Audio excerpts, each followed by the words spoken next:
How are you guys? So I'm here with Kevin Ellis. Hello there. So Kevin's the Director of Perception Services and specialises in personal development. So Kevin will be presenting in the Physique Coaching Apprenticeship, which is coming up in May this year.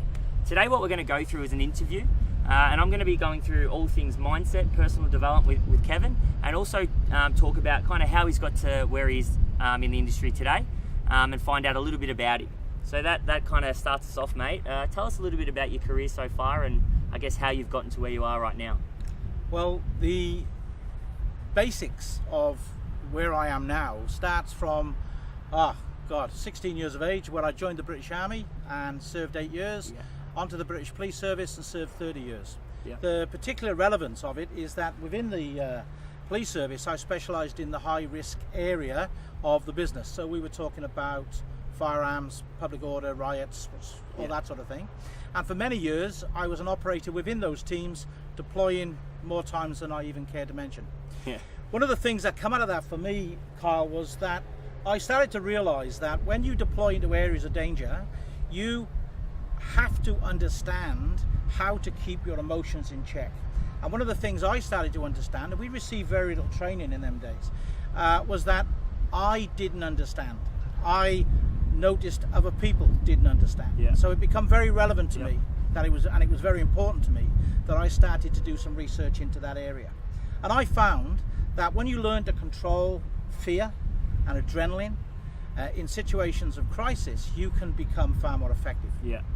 A few years down the track, I was selected to train those said teams, the same guys that I was working with, and I had an opportunity to input combat stress, post-traumatic stress, and all the things that I'd learned over the years. And it then became a little bit of an obsession with me in that I wanted to know more about it.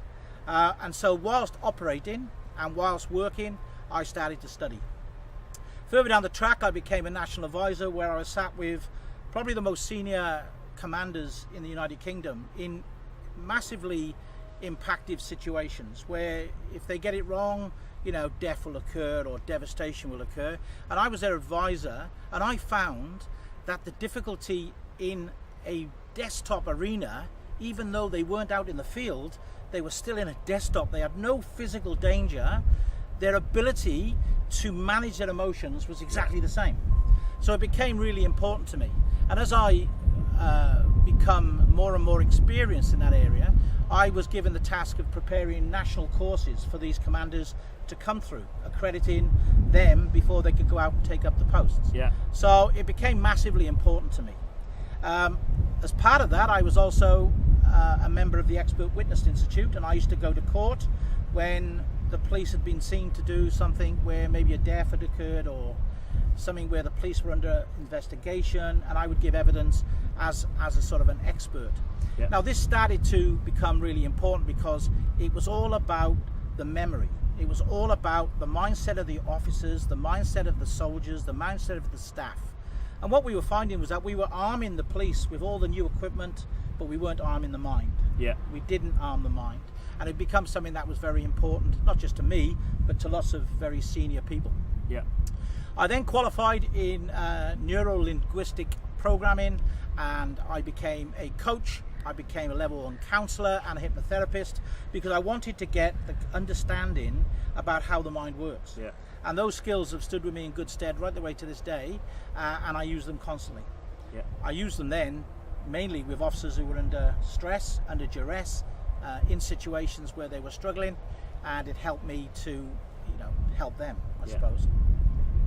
Since then, I migrated to Australia, where I've been working with the police, the corrections, the prisons, private companies all over Australia to basically in the area of community safety. Yeah. And that's really where I am to this day. Cool. So tell us a little bit about, so you said you do a little bit of coaching. So tell us a little bit about what Perception Services is, and also the coaching aspect of what you do. Well, Perception Services was set up when I came into Australia because I needed a grounding to which I could work. Yeah. So I set my company up, and it basically follows 3 main areas. It looks at community violence, community safety, and does consultancy for them areas, for personal and private companies. I've also done development in police and prisons, as I've already said. But more importantly, the area of coaching is something I feel quite passionate about. Coaching is something that I've got an opportunity to do when you sit down with somebody who may be a little bit lost, maybe a little bit out of sorts, or maybe just not have any direction. And you can sit down with them and through a series of sessions, try to let them educate or give them the tools to find out where they want to be. And I find that really important. The work I've done with mindset, with the ability to understand your emotions, emotional intelligence is what I'm looking for, the word I'm looking for there, is really, really important. Because a lot of times people have a very strong understanding that they believe that as a man, they have to be a certain type of man. Yeah. And therefore, certain things don't actually come naturally to them. And when you're dealing with people, one of the biggest things is you have to see how they manage their own emotions. Yeah. And coaching gives me that opportunity to work with these people. Cool. All right, so tell us a little bit about what the word mindset means and I guess how important it is for us to strive for success. Well, the definition of mindset is different depending on which dictionary you look at, which journal you read, which person you follow. But basically, the definition I use is that a mindset is a person's thinking and the opinions attached to that thinking. And that's from the Cambridge Dictionary, and it's a good Yeah. competent level. Yeah. So I think that's good enough for me. Cool. Awesome. So what's probably the biggest thing that you've learnt? Actually, sorry, we'll go back. How important is it for us to strive for success? Oh, mate, I think it's absolutely vital. One of the things about mindset is you've got to give it somewhere to go. Mindset is really about, once you've sat down and you've thought about where it is you want to be and what it is you want to be and who it is you want to be, you have to apply the mindset to achieve those goals, to get you to where you want to go. So therefore, with me, it's very, very important, firstly, when I'm doing a coaching session, is to get the mind frame of the person at that time. And then often they sit in a frame of mind which is actually stopping them moving. Everything to do with success, any athlete, any sportsman, any soldier in any great degree of success will tell you that success comes from 80% mental, 20% skills. Yeah. All right, awesome. So what's the biggest thing you've learnt to date in regards to mindset and dealing with people on a regular basis? And is it possible to change someone's mindset or I guess set them up for success? Yes, it definitely is. One of the things I feel at the moment is that there's so much research out there now on mindset. The internet is full of it. It's just knowing where to go and what to look for. I find that I'm particularly relevant now. I'm particularly into the understanding that I'm only concentrating on two types of mindset. Yeah. I want people to understand that generally issues with people in lack of success comes from them having a fixed mindset. And what this means is that they're under the understanding, subconsciously or consciously, that they're where they need to be. They are as good as they're going to get. Yeah. That they were born into poverty, or they were born into hardship, or they were born with this level of social standing, and that's where they will end up. And of course, that's not true. I'm very much pushing towards developing the growth mindset, which means that you can change everything you started with, regardless of where you started, and take it to the level of where you need to be. But it's understanding the difference between a fixed mindset, where you sit in and you're self-judging, you're concerned, you won't attempt the challenge because you fear that if you put your hand up, you're going to get it wrong, so you won't bother. There's no growth. There is just absolutely no growth. You'll only take tests, or you'll only do physical activity that you know you can do because you judge yourself to such an extent you will not accept failure. With a growth mindset, what I'm saying to everybody is failure is part of the journey. And it is really, really important to understand that you never fail. Edison, who invented the light bulb, was sat in a press conference when he introduced the light bulb, and a journalist said to him, how many designs have you had on this light bulb? And he said, I've had 5,000 designs. And he said, oh, you failed 5,000 times. And he says, not at all. Almost instantly, not at all. I now know 5,000 ways that you would not make a light bulb. So what I'm saying is every step is actually a step to success, and the failure is purely a growth. It's purely a learning exercise, and you've got to learn to go through that, whether it be fitness, whether it be success in business, whether it be wealth, or whether it be in a relationship. You cannot expect the bells and whistles and everything to be rosy without putting in the effort. And the good thing about growth mindset, Kyle, for me, is that you educate the effort. not the result. The result will come if you put the effort in, and the effort is put in a proper direction with good education and good understanding. Of course. So like, it all it all makes sense. You know what I mean? Like when you explain it in those terms, you know, the greatest athletes on the earth, yeah, they've got talent, but everyone's got talent, and in order for those athletes that want to become successful, the only thing that kind of differs from those that are successful and those that aren't is probably their mindset. Absolutely. And I think it's in my arena where I come through the soldier, sailor, policeman type world. It's not a natural fit. You know, I look and I sit and I'll be sat with people, and maybe there'll be people who are the most perfect physical specimens that have done they'll be very successful in their field. But what I'm saying is, when you sit with a group of people, men and women now, and you are working with them in the environments where they could go out the next day and they could kill somebody, or they could be killed, or they could be seriously injured, you have to understand that and they weren't being trained, unless you give them that training in how to get that mind right, they may go through the job, they may go through the incident, but 2 years down the line, my God, they're a mess. They're an absolute bumbling mess, because the mind has to be educated. It has to be prepared. And that's all forms of life. Can you change it? Absolutely. Yeah. It just takes some effort.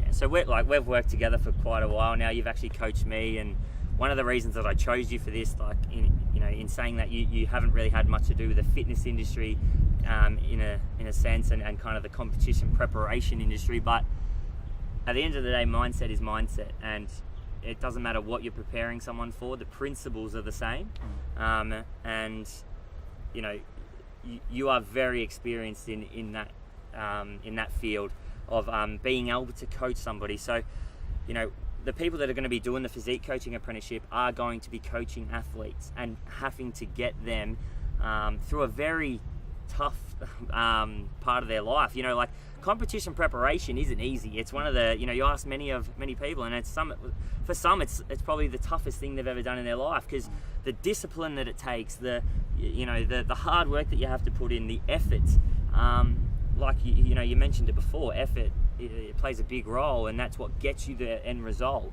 You have to have a really strong mindset to complete that, and as a coach, you have to be able to coach someone to have that mindset, to have that growth mindset. And you know, the big thing about a competition preparation is not everything runs smoothly.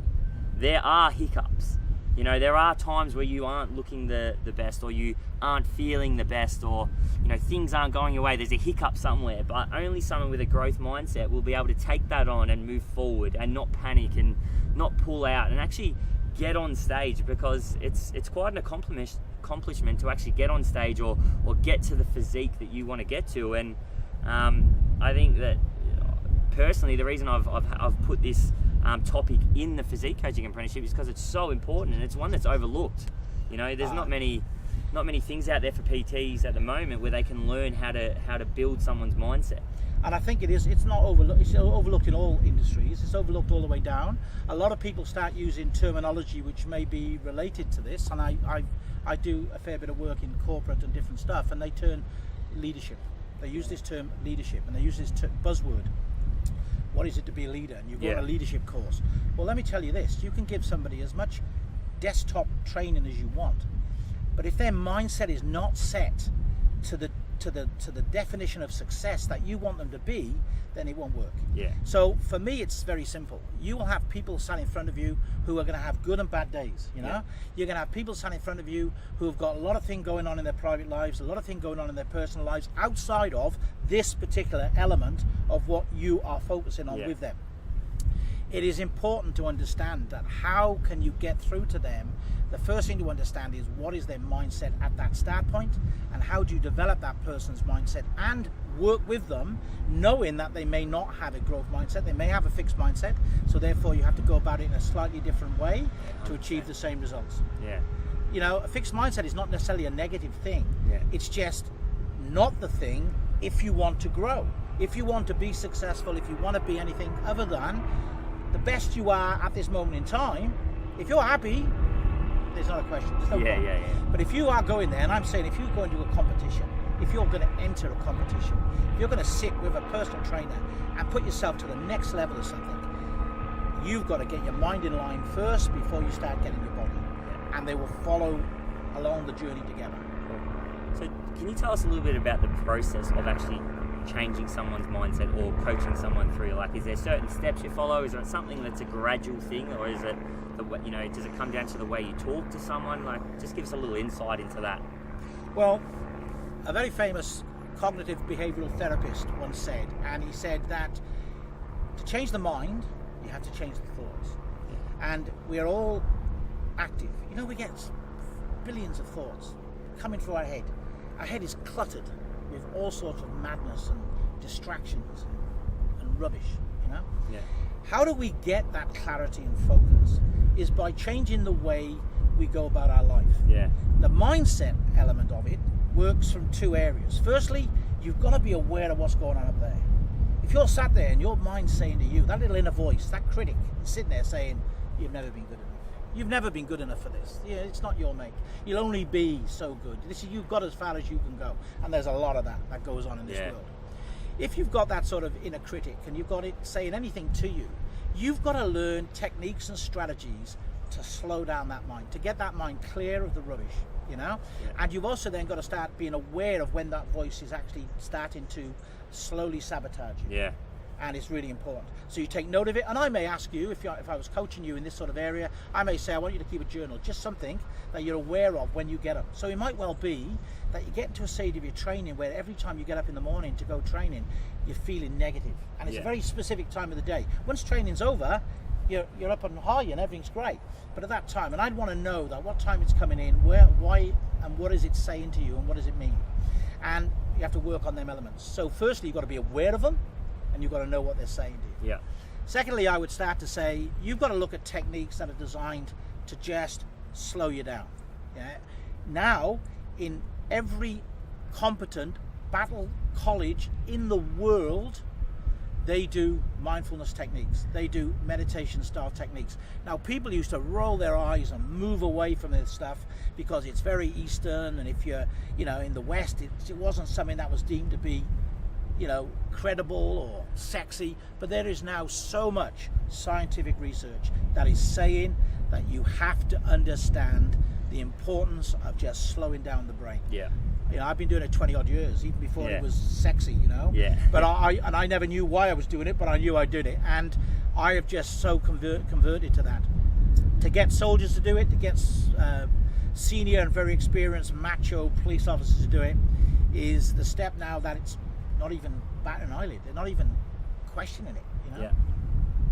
It works. Yeah, 100%. And it's pretty obvious that you have to have a strong mindset, a growth mindset, if you want to grow and you want to get success. And for most people, if you're coaching anyone pretty much if you're coaching someone in general, they're going to want to grow. You don't go get a coach to help you stay where you are. So we're going to wrap things up there. So Kevin will be presenting at the Physique Coaching Apprenticeship, which is coming up in May. He'll be presenting alongside some really, really successful and knowledgeable names from the industry, such as James Cant, Scott Goebel, Rawdon Dubois. The list goes on. So if you are interested in attending the program, click the link below and register for a strategy call, because the thing is, we're only taking 30 people into this program. So we need to make sure that we're handpicking the people that are going to get the most out of it and actually really take everything they can from the program. All right, so thanks for your time, guys. Thanks for your time, mate. That's good, mate. Thank you very much.